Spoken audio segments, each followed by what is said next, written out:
إن أول بيت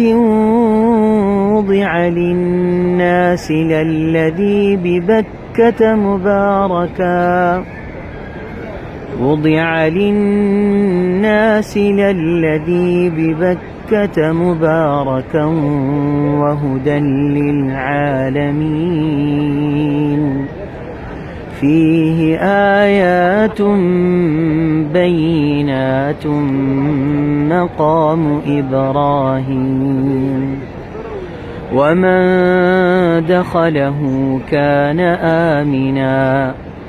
ولله على الناس حج البيت من استطاع إليه سبيلا ومن كفر فإن الله غني عن العالمين.